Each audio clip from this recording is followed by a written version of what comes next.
vamos voltar a falar a respeito das medidas econômicas em meio à pandemia do coronavírus, não é? Hoje a gente já ressaltou aqui a questão do governo encaminhando aí aos líderes dos partidos da Câmara e do Senado a proposta de acordo para transferir até 40 bilhões de reais de recursos diretos para estados e municípios enfrentarem o problema. Porém, em troca, os governadores e prefeitos que receberem o dinheiro federal terão sim de suspender por 2 anos os reajustes salariais dos seus servidores públicos. É claro que já teve muita confusão, muita troca de farpas, as palavras aí, né, as acusações, o ministro da Economia chamando a proposta dos deputados aí do Congresso de mãe de todas as bombas fiscais, enfim, problemas à vista. Para falar um pouquinho mais a respeito disso, a gente conversa agora ao vivo por telefone com o deputado federal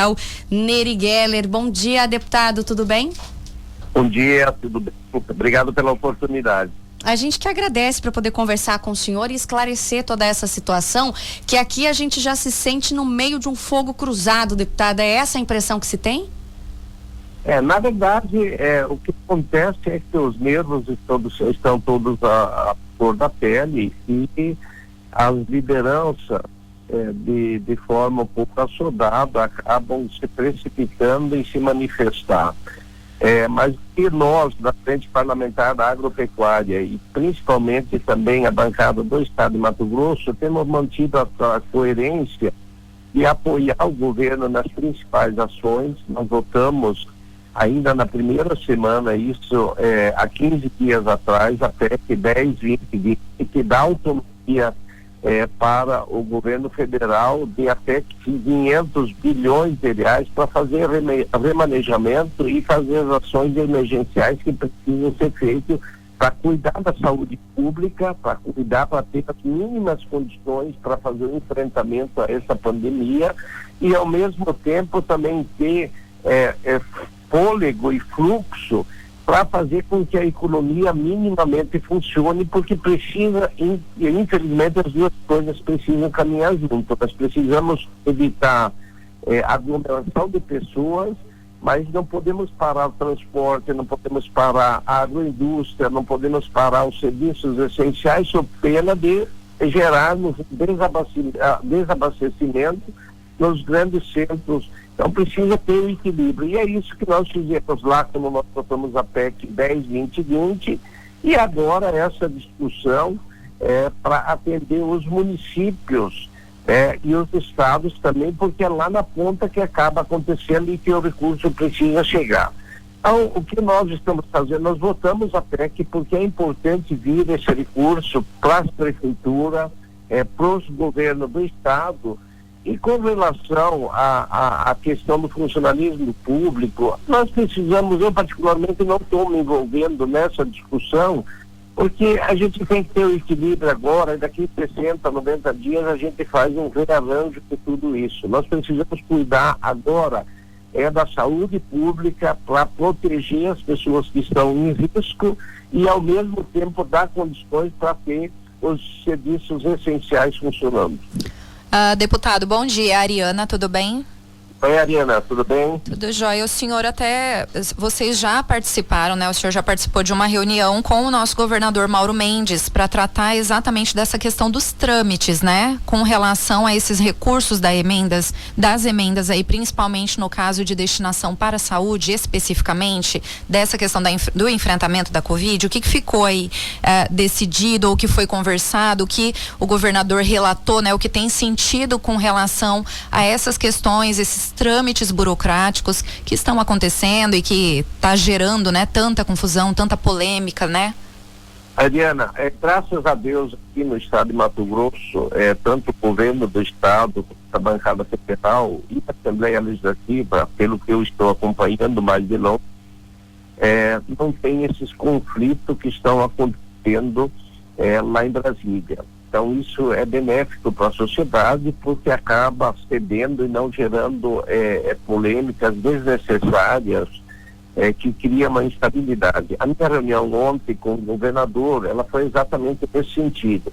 A bancada, de novo, de Mato Grosso, ela é bastante coesa, a gente trabalha muito junto e nós conseguimos bastante recurso já ser liberado de emendas individuais na área da saúde esse ano. Semana passada foi bastante recurso para os municípios nesse sentido, antecipando a liberação dessas emendas individuais. E as emendas de bancada, agora nós temos 70 milhões de reais, aproximados 70 milhões de reais, e está próximo de ser liberado. Eles foram encaminhados para ser empenhados na semana passada.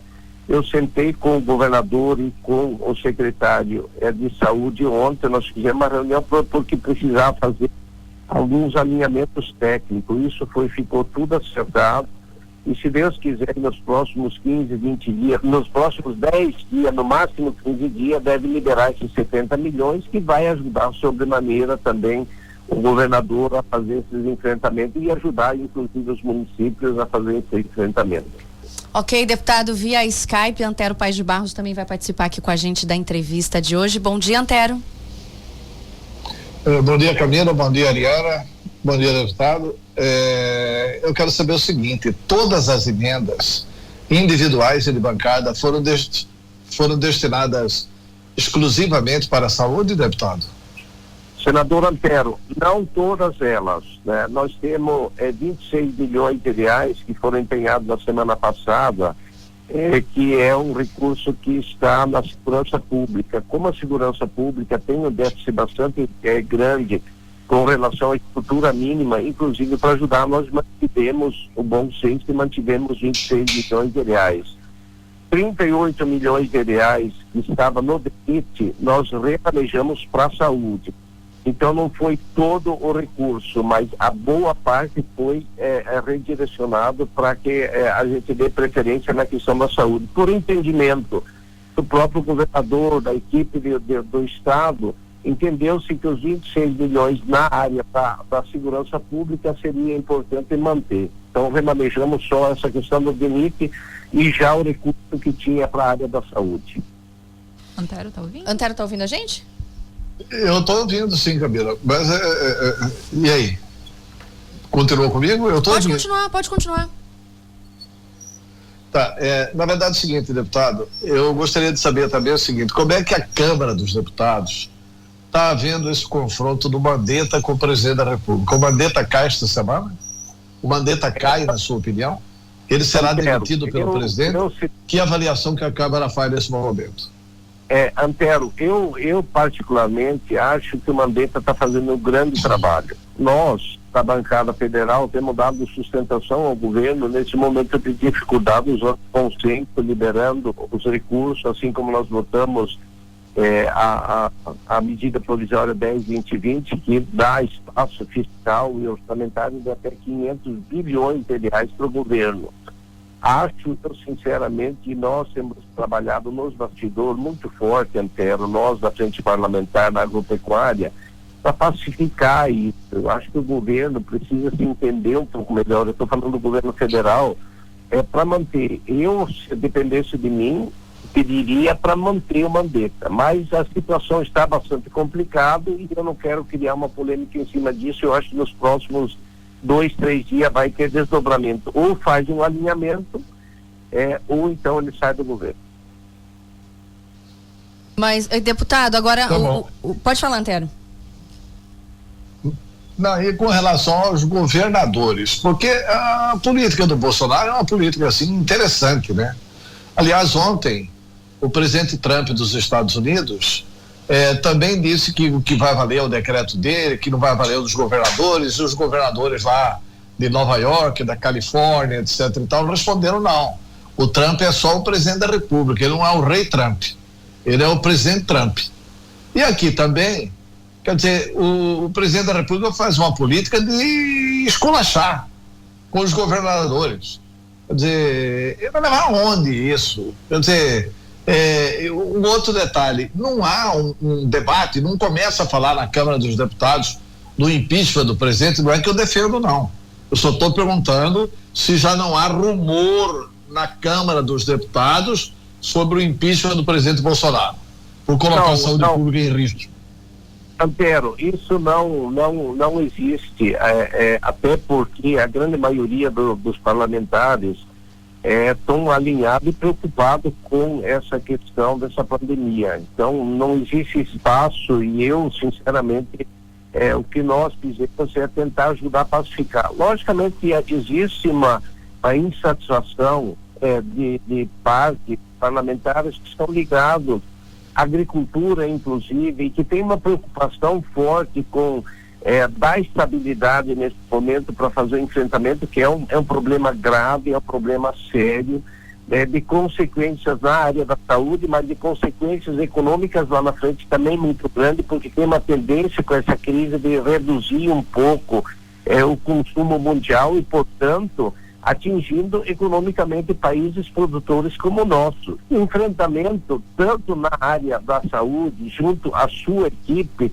o presidente Bolsonaro comete alguns erros, sim, né? E nós estamos trabalhando não longe de discutir qualquer possibilidade de impeachment, de discutir qualquer possibilidade de aumentar essa confusão agora, mas de pacificar e sim trazer para a rota aí do rumo certo. Não tem como nós trabalhar dessa forma com uma estabilidade administrativa tão grande. Por isso que eu falo, André, acho que nos próximos 2, 3 dias, ou o presidente Bolsonaro, junto com a sua equipe, que é o núcleo duro do governo, faz um alinhamento com o ministro da Saúde, ou então vai ter que trocar, porque não tem como ter essas instabilidades que tem aí. Deputado. Pois é, mas trocando, só um detalhe, é importante que ele esclareça isso. Trocando o ministro da Saúde, é porque ele quer que quer dizer, que acabe com o isolamento horizontal. E eu estou vendo hoje pela manhã o noticiário de São Paulo e do Rio de Janeiro está chegando no limite do atendimento médico. Manaus já passou do limite de atendimento médico. Estão tendo que ir médicos de fora e estão montando às pressas lá equipamentos de hospitais em Manaus. Fortaleza, a mesma coisa. Quer dizer, para trocar o Mandetta, que defende o isolamento, que é a chance de tratar de todo mundo, vai ter que colocar um que engata aí, liberou geral. Esse liberou geral, a saúde pública do Brasil não tem como atender. Como é que fica isso? Com certeza, Antero, se for nessa linha, o presidente pede muito apoio no Congresso Nacional. Nós entendemos, o que nós não queremos é aumentar a confusão, né? Não queremos aumentar essas polêmicas, mas com certeza o nosso entendimento e o que nós estamos trabalhando nos bastidores é para que o nosso presidente se conscientize da gravidade do problema que nós estamos enfrentando, que fortaleça o Mandetta e que unifique a discussão. O isolamento social é extremamente importante. Manter a atividade essencial, economicamente falando, também é importante. É exatamente isso que o Mandetta defende. Então, nós, da agricultura, nós, da bancada, ao menos aqui do Mato Grosso, a grande maioria, trabalha pela manutenção e pela linha de trabalho do ministro Mandetta. Antero, o senhor ainda quer fazer alguma pergunta com relação a essa questão do coronavírus ou eu posso mudar um pouquinho aí o assunto? Acho que não está me ouvindo, Yankee? Bom, deputado, o senhor está me ouvindo, né? Tô ouvindo bem. Eu vou mudar um pouquinho o assunto. E eu queria perguntar para o senhor com relação às eleições municipais. Pelo menos aqui no nosso estado, a gente vê que muitos partidos continuam, sim, defendendo a questão das eleições. Alguns continuam se articulando, crendo que vai ter eleição. E nós vimos que recentemente o PP aí do senhor até propôs pedir ao TSE o adiamento das eleições de outubro. E eu queria ouvir ainda o posicionamento do senhor com relação a essa questão, né? Se o senhor mantém o mesmo posicionamento, acha realmente que tem que adiar, se vocês realmente entraram com um documento no TSE pedindo esse adiamento, como está essa situação? Aiane, eu fui o primeiro parlamentar do Partido Progressista que teve essa manifestação logo no início, para que a gente eu acionei o presidente Ciro Nogueira, ele entrou com pedido no STF para prorrogar a eleição para 2022 e unificar as eleições a nível federal, estadual e municipal. E a minha posição continua exatamente a mesma. Tenho convicção que para o país eleições a cada 2 anos é prejudicial do ponto de vista da administração dos municípios e do estado, e ela é também um gasto excessivo que não precisaria acontecer. Então essa é uma convicção pessoal. Nessa questão agora dessa pandemia que está acontecendo, eu acho que seria um momento oportuno. Eu vou manter isso. Não encontrei ressonância o suficiente no Congresso Nacional e por parte do próprio Judiciário para a gente unificar isso nesse momento, porque teria que ser votada através de uma emenda constitucional e ela teria que ser um ano antes da eleição. Então nós estamos encontrando dificuldade, mas eu mantenho essa posição e eu acho que quem acredita nessa tese deve ajudar a movimentar isso para que a gente consiga não só prorrogar, mas unificar para 2022 e pegar o dinheiro do fundo eleitoral que seria gasto agora e também a despesa do Poder Judiciário para fazer a eleição e usar isso tudo no combate aí ao coronavírus. Deputado, e qual seria o procedimento, não é? A operação toda, no caso, postergando a eleição, os candidatos, os pretensos candidatos, enfim, quem já está no cargo, se mantém até essa data. A gente está aí com uma vaga no Senado em aberto, né? Porque a eleição suplementar também ficou em suspenso. Como seria isso na prática? Na verdade, esse na prática que realmente é difícil. Ele teria que ser uma decisão, os partidos provocar o Poder Judiciário através do Supremo e ter uma decisão judicial, porque perante a Constituição nós não podemos fazer a mudança no Legislativo Federal, no Congresso Nacional, fazer essa mudança através de uma emenda constitucional, porque é muito claro, ela tem que ter sido feita há um ano antes da eleição. Ou existe um imbróglio, tem que encontrar uma solução que seja legal para isso fazer. Eu, particularmente, vou defender essa tese e vou continuar trabalhando. Se vou conseguir, eu não sei. Nós precisamos agora, com cautela, ir trabalhando isso junto aos líderes partidários e principalmente conscientizar o Poder Judiciário e trabalhar também com o apoio popular para que tenha ressonância e a gente consiga avançar nisso. Agora, deputado, para a gente finalizar. Pode falar, Antero. Só perguntar o seguinte: é sabidamente inconstitucional a posição. Essa posição não pode passar. Nem o Congresso pode mudar isso, porque o Supremo não deixaria, e nem o Supremo pode dar uma canetada. O Supremo não pode mudar a Constituição. Só quem pode mudar a Constituição é o Congresso. E o Congresso pode até mudar, mas não para a eleição de 2022. Um outro detalhe. Essa questão do coronavírus, lá nos Estados Unidos vai ter eleição do presidente. Lá não tem mamãe me dói, vai ter eleição. A democracia para eles lá é uma questão fundamental. Prorrogar mandato é coisa de ditadura. Antero, eu concordo de que prorrogar é questão não se discute a questão da democracia. O problema é o momento que o país está vivendo. Uma eleição já foi prorrogada, que foi a eleição do Senado. A segunda, existe um clamor e eu particularmente tenho convicção de que vai ser difícil se continuar vindo no estágio que está vindo essa questão do coronavírus. Eu acho difícil fazer eleição em outubro. Aí não é uma questão de democracia. Sim, eu acho que vai ser feito em dezembro. Eu acho que não pode passar desse ano. Prorrogar para dezembro, tudo bem. Agora, prorrogar para depois deste ano aqui é uma coisa esquisitíssima, porque ninguém votou nesses caras para ficar dia 1º de janeiro nas prefeituras. Antero, eu acho que até nessa questão aí, realmente você tem razão. A questão da democracia, a eleição, o povo escolheu a população, os prefeitos, para até final do ano agora. Agora, do ponto de vista econômico e da questão eu acho que é uma discussão que tem que vir à tona, Antero. Eu, particularmente, continuo com a minha tese. Eu seria a favor da unificação. Sei e falei aqui que é difícil conseguir isso pela questão legal. Acho que não se consegue fazer isso pelo Congresso Nacional porque é inconstitucional. Agora, se existisse uma forma e conseguir construir isso, eu acho que seria importante para o país. É isso, deputado. Eu quero agradecer a participação do senhor. Mais alguma coisa que o senhor queira colocar aqui pra gente, antes da gente encerrar? Não, só quero agradecer a vocês pela oportunidade, agradecer ao nosso senador Antero, obrigado. e vamos todos se cuidar aí para a gente conseguir ter um equilíbrio aí entre cuidar da saúde pública e manter a atividade econômica minimamente funcionando. Um grande abraço, Deus. Obrigada, deputado. Obrigada pela participação. Conversamos aí com o deputado federal Neri Geller.